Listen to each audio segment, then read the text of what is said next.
Welcome to Ep02, and today we're going to talk about Eleanor of Aquitaine. And last time we talked about Clovis, and as we discussed, Clovis is famous for bringing Christianity to Europe, or promoting it, not necessarily bringing it, but as a leader, it was a big deal that he would convert, and then his people joined him, and most of his people joined him. And that's where early Catholicism started in Europe. hmm And what can you tell us about Eleanor? Have you ever even heard of Eleanor of Aquataine? I have not. You have not. El- No, the history I enjoy studying is a little more modern than way back.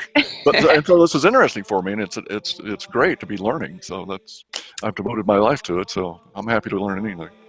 Absolutely. I'm glad to have an Eleanor, expert to teach me. yes, Eleanor of Aquataine is one of my favorite women in history. And let me tell you why.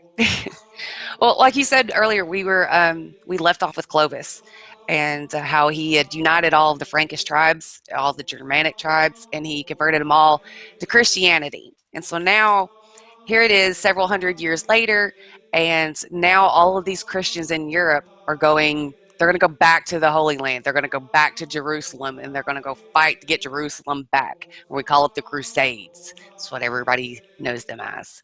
So, and this is where Eleanor of Aquitaine will come on this stage and onto the world stage about this time period. She's going to come in at about the Second Crusade. But Eleanor of Aquitaine, she was born in 1122. She died in 1204. But she was one of the most powerful and influential figures of the High Middle Ages. She was the mother of three Plantagenet kings, Henry the Young King, King Richard the Lionheart, and King John. Okay, I know Lionheart. Yeah. Um, John isn't as known for his pleasantries as well as Richard was. But Richard, especially, and King John, they're also known for this was the time period of Robin Hood, when the whole Robin Hood of Sherwood Forest and that Okay, whole story and legend grew. This was during that time period. Um, she was educated, her childhood, she was brought up.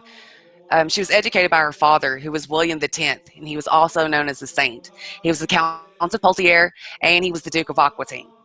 Now, he he made sure, even at a young age, that she was well educated. Philosophy, language, culture, the rigors of court life, all of these things helped build her character into the woman that she was going to have to become one day, okay. and definitely shaped her personality, Now, because she is had a Aqua very powerful personality. sounds like it.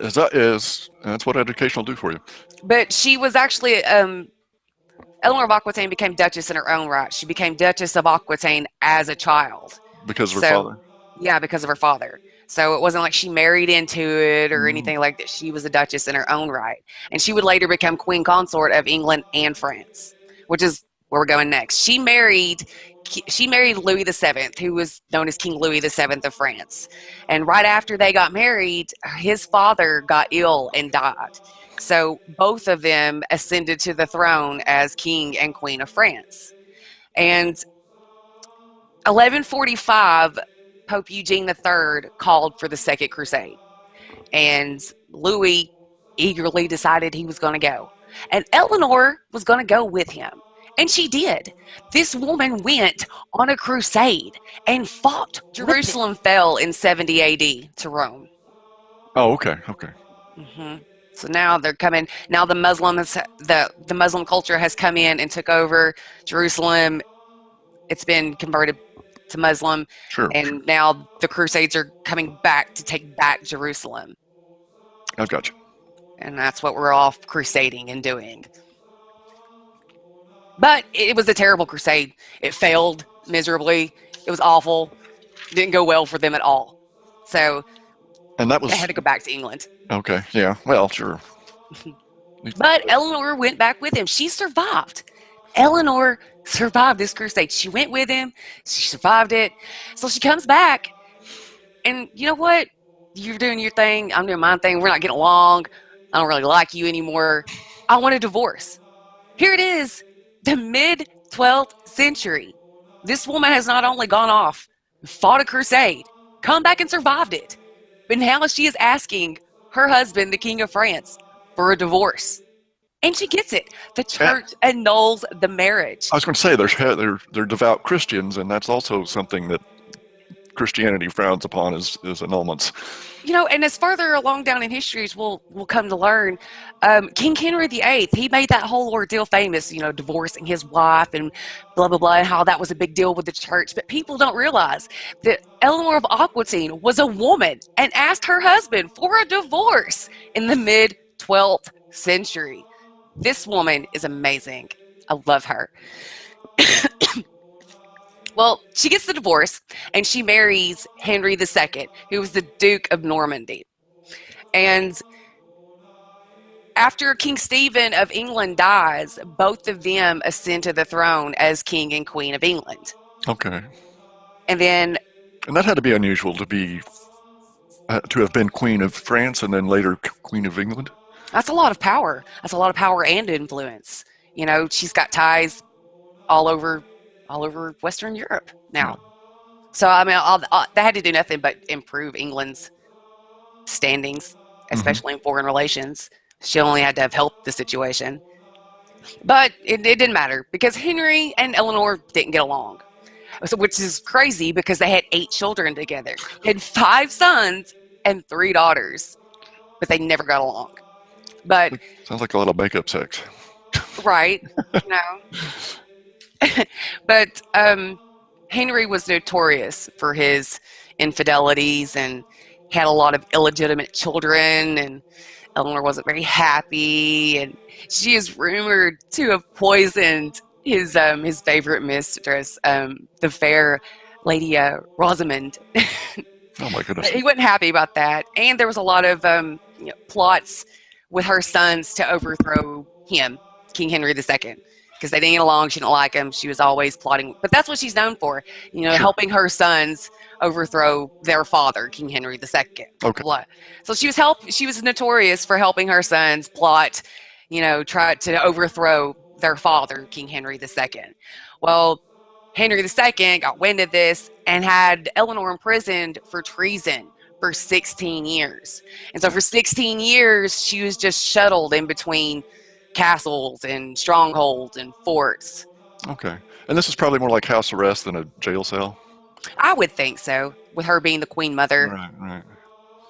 Certainly, probably a little bit more conditions than your average royal or average noble or even peasant would get. Like I don't picture her in the Tower of London. I'll put it that Oh, way. yeah. Yeah. Yeah. But in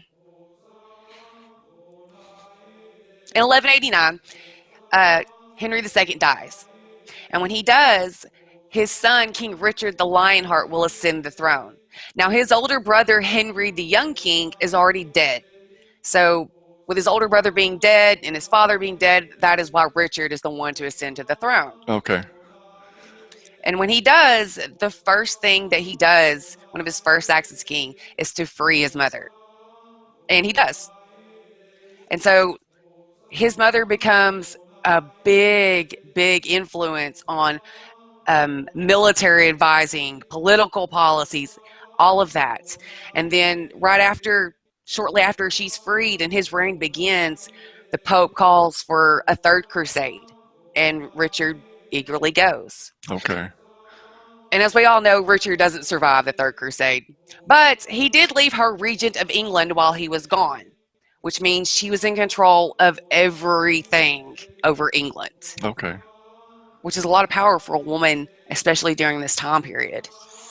Because normally we don't have queens that rule, and we will not have a queen to rule until Mary Tudor in 1553. But as queen, she is a queen in her own right. All right, so in 1189, Henry II dies and Richard is in hand. He ascends to the throne now because his older brother, King Henry the Young King, or Henry the Young King, is already dead and his father's dead. This is why Richard ascends to the throne. Now, right after he becomes king, his first act as king is to free his mother, who's been in prison for the last 16 years because she's been helping her son trying to overthrow her husband, who is now dead. So he does that. And then the Pope calls for a third crusade.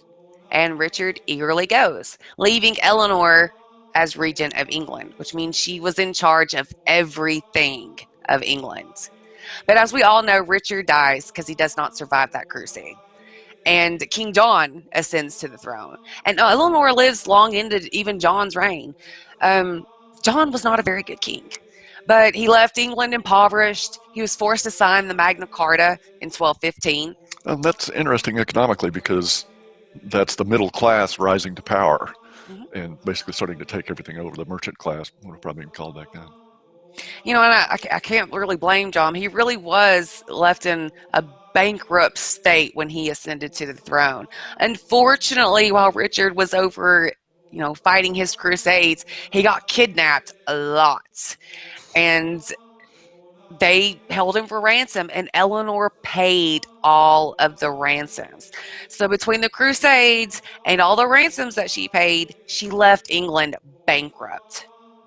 Okay. So it didn't help that when John come to the throne, that England was already bankrupt from that. So with all the taxes on everything that were just outright ridiculous, it just led to the uprising and the signing of Sure. the Magna Carta, or the Troubadour. I believe that's how it's Troubadour. pronounced. Troubadour. Troubadour. They were the love songs and poets of the medieval times, all about romance. She matters of states, all the courtly affairs, like she livened court up. She made it a more happier place, but when you're living in medieval times. Ugh. But she died in 1204 at the age of 82, which is unheard of for this time period. That is so old. That is amazing. That's But not even near our average lifespan now. I know it's insane. She lived forever. But she died in a nunnery in see Fontrevel in Anjou, Okay. and she died one of the most powerful, if not the most powerful and influential woman in Europe, especially in the High Middle Ages. That's it. And that is why Eleanor of Aquitaine is amazing. Excellent.